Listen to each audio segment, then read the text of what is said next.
मुख्यमंत्री नवीन Patnaik Lok Sabha भवनर convention centre रे आयोजित एक कार्यक्रम रे 2022-23 वर्ष पई द्वितीय पर्याय रे राज्यर 35 लाख चाषी को 441.76 कोटी टंकार सुध रिहाती प्रदान करिसेंती।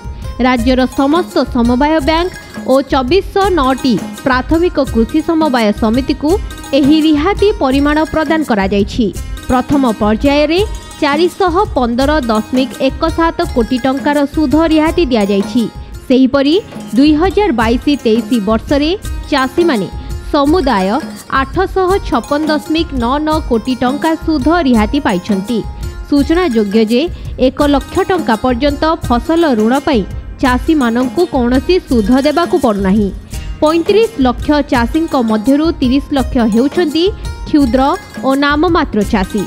एही अवसर रे उपस्थित चाषी बंधु एवं वीडियो कॉन्फ्रेंसिंग जरिया रे जोड़ी होइथिबा चाषी मानंकु उद्बोधन दे मुख्यमंत्री कहिसंती जे चाष आम अर्थनीतिर आत्मा, विकासर आधार।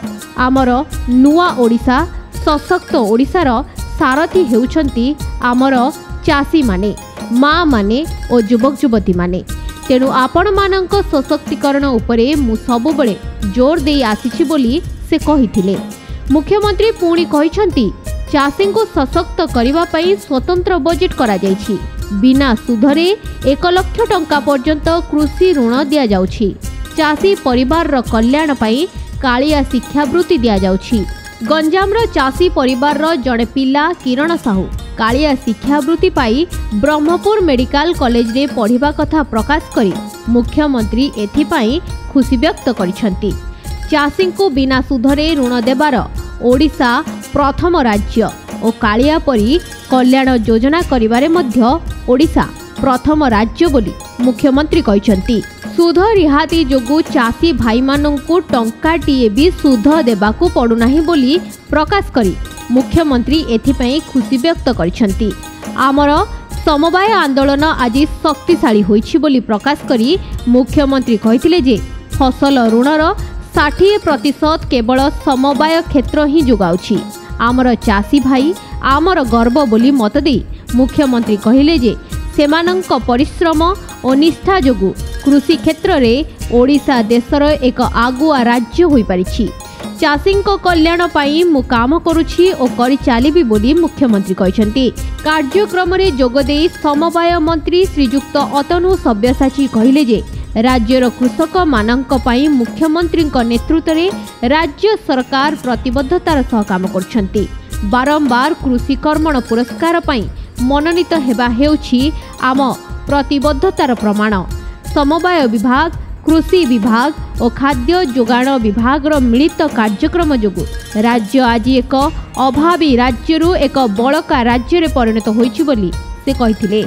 कार्यक्रम रे 3 जन हिताधिकारी रीना सेठी, निकुंज बिहारी काप और सबिता सामंतराय प्रमुख ऋण उपरे सुध रिहाती जोगु सेमाने किपरि चाष और व्यवसाय करी निज परिवार को सुरुखुरुरे चलाई पारुछंती से विषय रे वर्णना करथिले।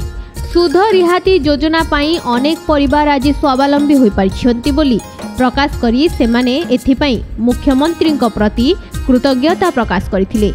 समवाय विभाग प्रमुख सचिव संजीव चोप्रा स्वागत भाषण देथिले एवं समवाय निबंधक श्री उद्धव चरण माझी धन्यवाद अर्पण करथिले।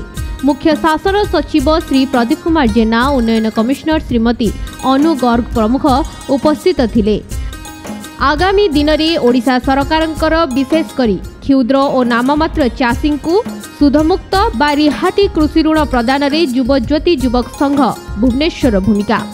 युव ज्योति युवक संघ ओडिशार कपा चाष हेउथिबा आदिवासी अध्युषित कलाहांडी, बलांगीर, रायगड़ा, नुआपड़ा, बौद्ध, सुवर्णपुर, कोरापुट जिलार पुरपल्ली रे 250 रु ऊर्ध्व कृषक उत्पादक संगठन युव ज्योति युवक संघ भुवनेश्वर गठन करिछि।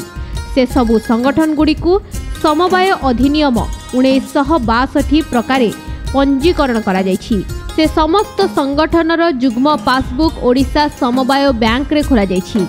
एथिरे प्राय 1,25,000 रु ऊर्ध्व चाषी खाता समवाय बैंक रे खोलिबा पई दरखास्त संग्रह चलिछि। एही बैंक गुड़िकरे संघर प्राय 37 कोटी टंका जमा रहिबो और सम परिमाणर सरकारी सहायता जमा रहिबो और कारोबार चालू रहिबो। एहा द्वारा समवाय बैंकर आर्थिक कारोबार बढ़िबो और आर्थिक व्यवस्था स्वच्छल हेबो। एहा फलरे लक्षाधिक आदिवासी दलित पछुआ वर्ग क्षुद्र और नाममात्र चाषी सुध मुक्त ऋणर सुविधा पाई परिबे। युवज्योति युवक संघ भुवनेश्वर सबुबेले चाषी हित पई चेष्टित। JJJS news Odia.